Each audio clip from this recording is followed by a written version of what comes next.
Welcome to Whispers and Confessions. There might be a twist waiting, so please make sure to watch until the end. Don't forget to subscribe and like. Let's begin right away. Suddenly, the sensations multiplied, one person's hands, then another's, then a third's, touching and kissing me in all the most intimate places. Unable to tell who was who, I surrendered to pure sensation, my earlier inhibitions forgotten in a haze of pleasure. I'm Sarah, a 37-year-old freelance programmer juggling code and family life. My world revolves around my husband Peter and our football-obsessed middle schooler. We're your typical American family, or at least we were. Peter's recent promotion at his IT firm breathed fresh life into our routine, but 7 years of marriage had left us swimming in familiar waters, yearning for something new. Enter Robert, Peter's boss and mentor. More than just a superior, he'd become our cheerleader, showing up at our son's football games and championing Peter's career. His support had been invaluable. The night that changed everything came when our son was away at summer camp. The Roberts welcomed us into their Beverly Hills mansion, a testament to success and sophistication. Carol, Robert's wife, carried herself with the grace and allure of a silver screen starlet. As wine flowed and conversation deepened, they made a proposition that left us breathless. Despite our initial shock, we found ourselves drawn in by a magnetic pull we couldn't resist. Following them upstairs felt like stepping into another world. What unfolded in their master bedroom defied our expectations. Watching Robert and Carol's intimate dance awakened something primal in us. Peter and I found ourselves in their bathroom, consumed by passion we hadn't felt in years. That night marked our initiation into the world of swinging.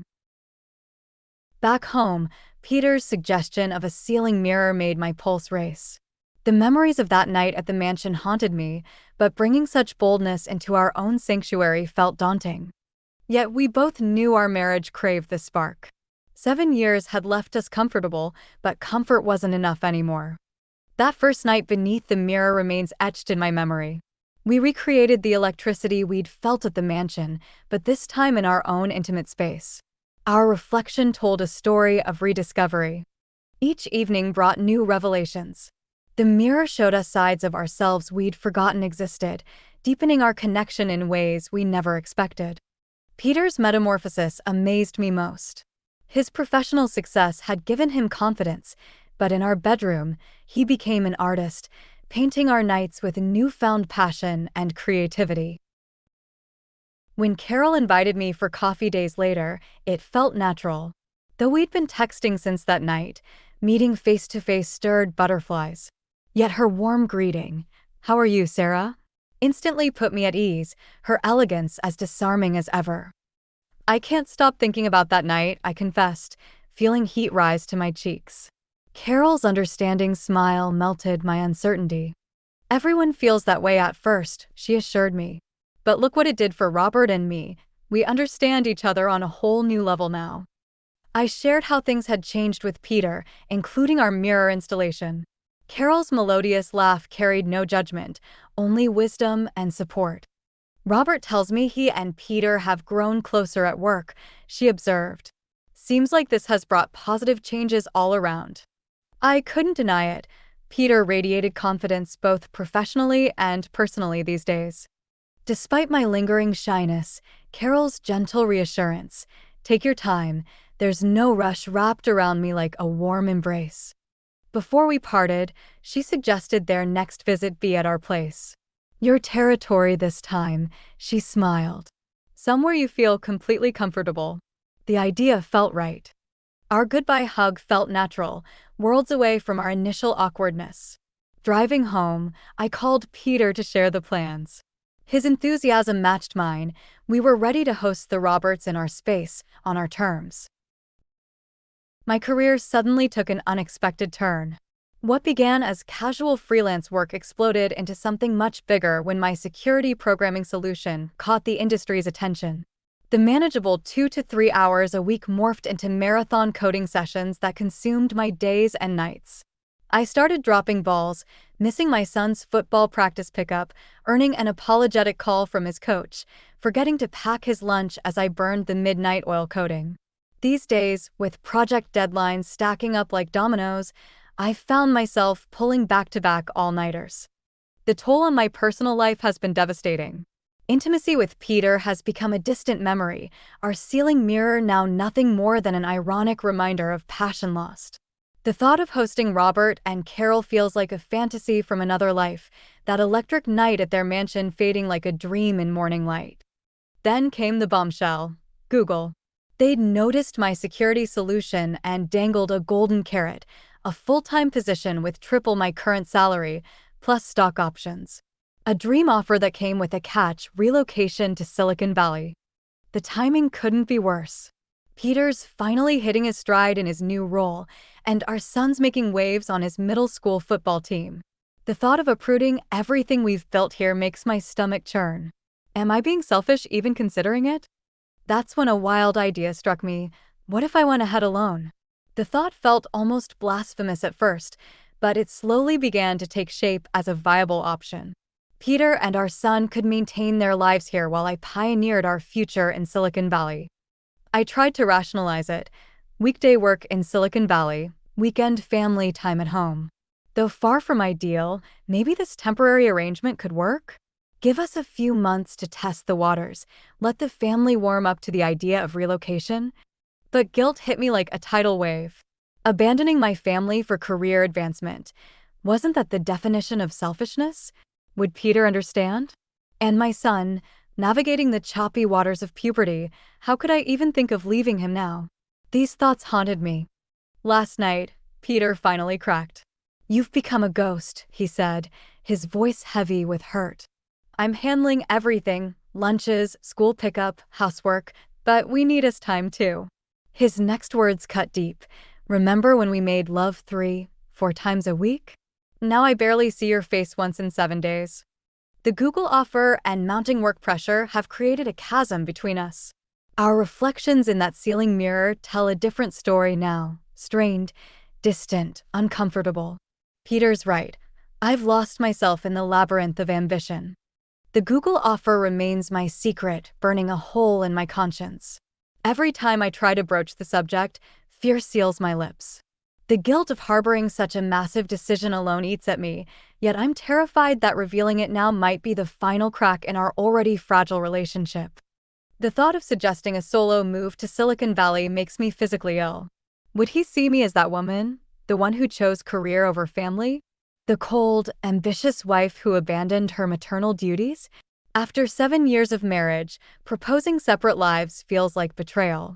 With our relationship already on shaky ground, I fear this suggestion might push Peter's heart beyond my reach. Late at night, I find myself staring at the Google offer letter, my pulse quickening at the numbers. With this kind of money, perhaps that Beverly Hills dream isn't so far-fetched after all. Memories of Robert and Carol's mansion flood back, that night of passion, their sprawling garden, the sophisticated interior. Could our family claim a slice of that life? For the first time, such luxury feels tantalizingly within reach. But guilt shadows every dream. Am I letting ambition blind me to what matters? Peter's wounded expression, our son's budding football career, everything swirls in a tornado of confusion. I never realized following your dreams could feel so much like betrayal. From my window, our modest garden stretches out before me. Those trees we planted when our son was tiny, watching them grow alongside our family. Can I really walk away from these roots? Yet the siren song of Beverly Hills keeps calling, promising a future that glitters like California gold.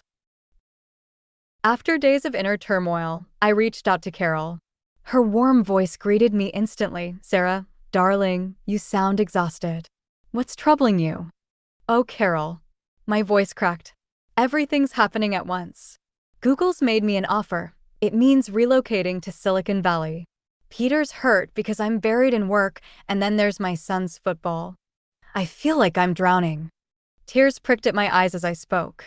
Like gazing into a mirror, I saw myself split in two, the ambitious programmer reaching for her dreams, and the devoted wife and mother fighting to keep her family intact. I stood frozen at this crossroads, torn between two worlds. "I haven't even told Peter about Google yet," I confessed. My voice was barely a whisper. Things are already rocky between us and this news. I let out a shaky sigh. I've even contemplated moving to Silicon Valley alone at first. God, Carol, I'm only telling you this. Not even Peter knows. Am I a terrible wife? Carol took her time before responding, her voice gentle as silk. Sarah, listen to me. You're incredibly talented. You're also a wonderful wife and mother. This isn't about giving up one for the other. It's about finding your balance. But how? I pleaded.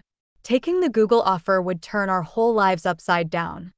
You know, Robert and I faced similar fears when we first moved to Beverly Hills, Carol mused. Look at us now. Our marriage is stronger than ever, and we understand each other on a deeper level. Sometimes, darling, the biggest changes bring the most beautiful opportunities. Her words left me deep in thought. After a moment's pause, she added softly, "Why don't you and Peter come over this weekend? Robert will be here too. We could all talk in a comfortable setting." My heart skipped at her invitation, memories of our last visit flooding back. But this felt different, more urgent, more necessary. It seemed like a chance to escape the weight of my worries and perhaps find a new path forward with Peter. Something told me Carol might hold the key to what I was searching for. That evening, I sat down with Peter at home. Our emotions were raw, worn thin by exhaustion and change. "Peter," I began carefully, "I think we need to pause, to breathe." He stopped his kitchen tasks, turning to face me with an understanding look. "Carol's invited us over this weekend," I ventured softly, letting my words hang in the air. "Just to talk, in a relaxed setting." "Okay." Peter's voice was tender. "Maybe that's exactly what we need right now. What do you think?" Drawing a deep breath, I nodded. "We really do need this. We've barely seen each other lately." Peter reached across the counter, taking my hand in his. "You're right," he said softly. "Getting away from our daily grind might help us reconnect." His words washed over me like a bomb. "I want us to really talk about our future," I whispered. Peter nodded, his eyes never leaving mine. "We'll take it slow," he assured me, his voice warm and steady. "Talk through everything, piece by piece." That night, I finally revealed the Google offer. Peter's initial shock was visible. "Google? Silicon Valley," he stammered, his expression a mix of confusion and awe. But after the initial surprise, he showed remarkable understanding, though he didn't rush to any conclusions. We talked deep into the night, sharing our hopes and fears. When we finally accepted Carol's invitation, we were still uncertain about our future, but we'd made one decision. Whatever came next, we'd face it together. My heart raced as the weekend drew near. Cruising through Beverly Hills in Peter's car, I found myself mesmerized by the passing scenery. The landscape was a testament to opulence. Meticulously manicured emerald lawns stretched endlessly, while stately palm trees stood sentinel along the boulevard. Between them rose magnificent mansions, their marble columns and graceful arched entrances speaking of old-world grandeur. Sunlight danced off ornate fountains, and precisely sculpted gardens could have been plucked straight from a Hollywood film. What once seemed impossible now felt within our grasp. I noticed Peter's hands trembling slightly on the steering wheel, betraying his nervousness. "Everything okay, honey?" I asked softly. His response came with a gentle smile that warmed my heart. "With you here? Always." The Google offer weighed heavily on my mind as we drove. Silicon Valley could offer us this kind of life, these tree-lined streets, these stunning homes. Yet practical worries crept in, persistent and unavoidable. Our son's budding football career, Peter's established position at work. Could we really weather such a monumental change? As Carol and Robert's mansion came into view, memories of our last visit brought color to my cheeks. Those intimate moments. But tonight had a deeper purpose. We weren't here for fleeting pleasure or mere curiosity. We needed to have an honest conversation about our future together. Carol greeted us at the entrance, the epitome of grace in a champagne-colored silk dress that seemed to float around her. She could have stepped straight off a movie set. "We've been waiting for you," she said, her voice rich with genuine warmth. Robert called out from somewhere inside, announcing he was selecting a special vintage from the cellar. The mansion welcomed us with the soft glow of a crystal chandelier, casting everything in an intimate light that felt more significant than our previous visit. Carol guided us to their living room, where floor-to-ceiling windows offered a stunning view of the pool. Moonlight danced across the water's surface, mirroring the electric anticipation in our hearts. Wine.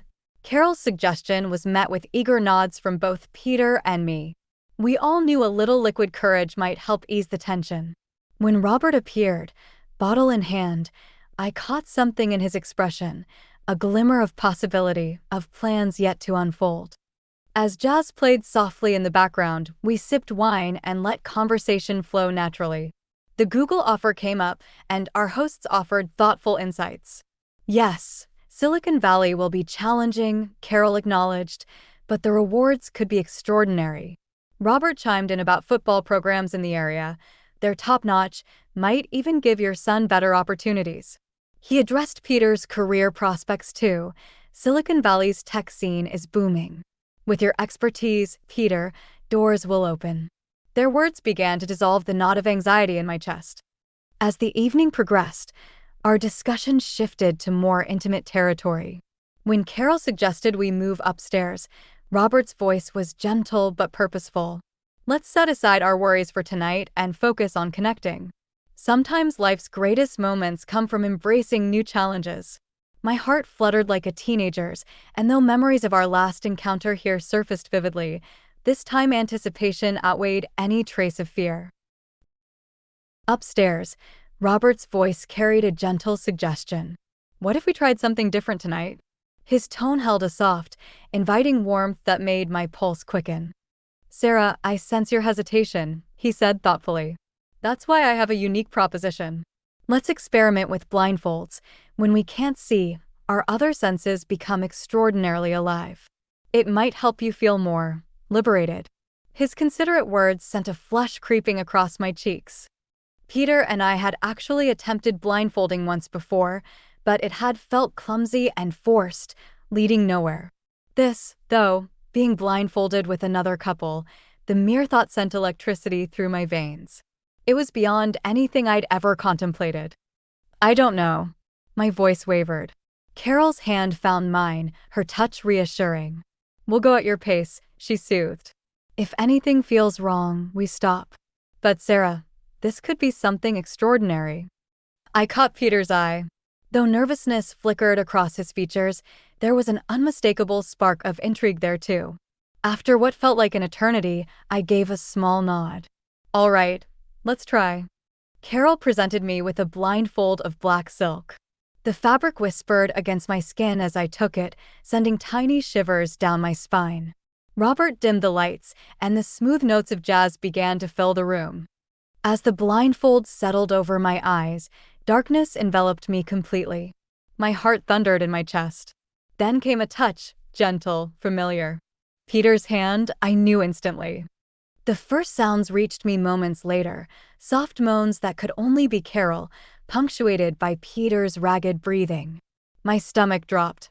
Without sight, the sounds were crystal clear, leaving nothing to doubt about what was happening between them. Emotions warred within me, jealousy tangled with an unexpected surge of arousal. Strangely, I felt no betrayal, no anger. Instead, the forbidden nature of it all sent waves of heat coursing through my body. Each of Peter's groans resonated through me like a physical touch. In my mind's eye, I could see him perfectly, the way his face would be flushed, his expression lost in pleasure. My own excitement mounted with every sound. Then different hands found my shoulders, Robert's touch, unmistakably foreign yet thrilling. Initially, I tensed, but as his lips traced my neck, something electric awakened inside me. The darkness heightened every sensation, making each caress feel like fire on my skin. His hands worked methodically, undressing me with practiced ease. My resistance melted away as rational thought gave way to pleasure. His touch was nothing like Peter's. These were the hands of someone experienced in pleasuring women, knowing precisely where to linger, when to tease. Try as I might, I couldn't contain my moans. Suddenly, the sensations multiplied, one person's hands, then another's, then a third's, touching and kissing me in all the most intimate places. Unable to tell who was who, I surrendered to pure sensation, my earlier inhibitions forgotten in a haze of pleasure. Finally, only one person's hands remained, their lips claiming mine. The mystery of their identity only heightened my arousal. Everything felt dreamlike, yet more real than anything I'd experienced before. When he entered me, the familiar yet different sensation sent me spiraling into new realms of ecstasy. It was unlike anything I'd known in years. At the peak of my pleasure, tears leaked beneath the blindfold, whether from the intensity or something deeper, I couldn't say. But in that moment, I felt utterly free. Then gentle hands removed my blindfold, and as my eyes adjusted to the dim light, I found myself looking into Peter's face, my Peter. I cried harder when I realized it had been Peter at the end, my Peter, whom I'd mistaken for Robert. I collapsed into his arms, sobbing from a cocktail of emotions I couldn't even name. Relief? Guilt? Love? Perhaps all of these and more. Peter held me silently, his embrace steady and sure, and in that moment I found perfect peace. His heartbeat against my ear spoke of home and safety. Robert and Carol approached, their smiles warm and knowing, and exchanged loving kisses. The four of us had transcended our initial awkwardness, finding an intimacy that felt as natural as breathing. That night, we abandoned ourselves to pleasure without worrying about what others might think, leaving all hesitation behind. The two couples experienced true partner swapping for the first time, sharing not just our bodies, but pieces of our souls. What had started as something frightening for all four of us had transformed into a precious memory, a turning point in our relationships. The boundaries between both couples blurred and reformed, creating something entirely new and beautiful. In the days that followed, something extraordinary happened. Peter and I discovered a deeper connection than we'd ever known. Our bond continued to grow stronger, as if that night had unlocked something precious between us. These days, when I catch Peter's gaze across our morning coffee, my heart still skips a beat. There's a new depth in his eyes, a profound understanding that wasn't there before. Our intimacy has evolved into something more meaningful, more electric, as if we've learned to understand each other on a deeper level. Our bedroom has become a place of renewed passion and openness. Gone are the old inhibitions, replaced by an exhilarating freedom to express our desires. Sometimes, when memories of that night flash through my mind, I feel a delicious warmth spread across my cheeks, adding an unexpected spice to our relationship. Life, with its familiar rhythms, gradually settled back into place. The Google offer still sits on my desk, waiting for an answer. Peter and I have spent countless evenings discussing it, weighing our options. But it's different now. What was once my solitary burden has transformed into our shared journey. The decision feels lighter, more manageable. We'll reach a conclusion soon enough, but for now, we're focused on maintaining the balance between our career goals and personal happiness. This afternoon, my phone buzzed with a message from Carol, Beverly Hills, 2 weeks from now. The words sent an immediate rush of heat to my face, my pulse quickening as vivid memories flooded back. That night, those intense moments of connection. I felt a delightful mixture of bashfulness and anticipation stirring in my chest. My fingers hovered over the phone before I typed my response. This time, let us welcome you into our home.